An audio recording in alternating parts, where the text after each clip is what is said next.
this is Jason Jacobs, your real estate resource. Thanks so much for tuning in today. I find no matter where I go, conversations tend to lead into people like to talk about finances and all the great deals they can get out there, and then also people like to talk about real estate all the time.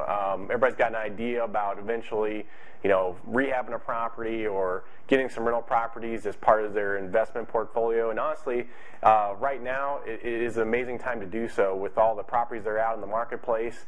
And if you're like me, every time I open up a bank statement for my Roth IRA and things, it tends to cringe because it's just been a roller coaster lately. So a lot of people are looking into real estate for an alternative way to have assets down the road and cash flow. So if that's the case, there's 6 steps that we want to take just to get started. Really, number one, we want to get a game plan.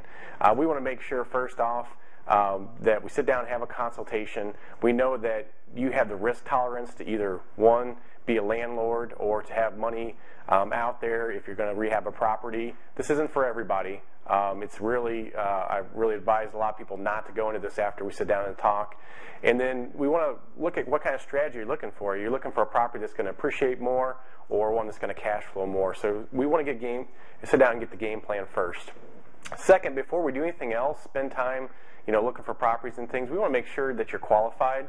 So we want to sit down and have a meeting with a lender. You may have one. I've got several that are very investor friendly that we could sit down and talk to.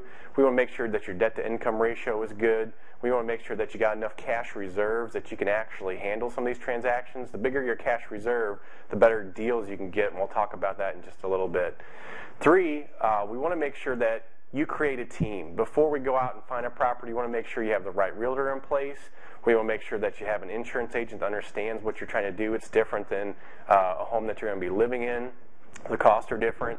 A great title company, there's certain title companies that work a little bit better with investors, and I had contacts for that. Hard money lenders in certain situations, we might want to do that versus borrowing money from the bank.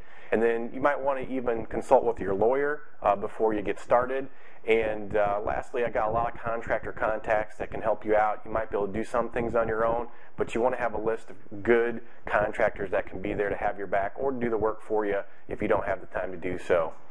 4th, we're going to go through, if we get that far, we're going to go through and we're going to identify the property.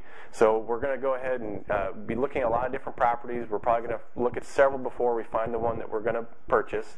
We want to look at location. Location is very important depending on the strategy of the home that you're looking for. We want to know the demographics of that area. What are the crime rates? What are the schools like? Are there a lot of parks and recreation things for people to tap into? And once we do identify it, we want to have a great home inspection. I got some great home inspectors that can guide you through the process, and you want to know up front how much you're going to have to be spending on this property. And that leads us into step number 5 for repairs. You're going to have to repair that property. You want to make sure we have a solid foundation to work with, a strong roof. We want to make sure you have good siding and exterior parts of the home taken care of.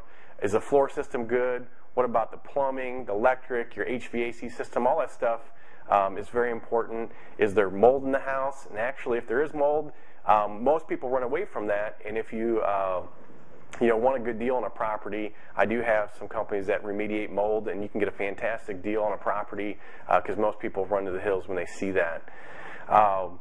After that, we want to know, and number 6 is finding out, are you planning to sell the property or are you planning to lease it up? And you might have a plan A, plan B, but either way, we want to have a target market that we're looking for a buyer or for a tenant.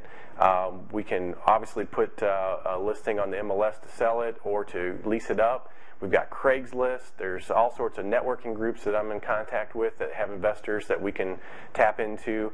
There's a lot of different government housing programs to make sure that if you can't sell it, we've got plan B that you can lease it up and make sure you get guaranteed money coming in each month. But there's a lot of things to think about, a lot of different strategies. The first step is call me. We'll have a consultation and find out if this is the type of thing for you. I look forward to talking to you. Thanks a lot.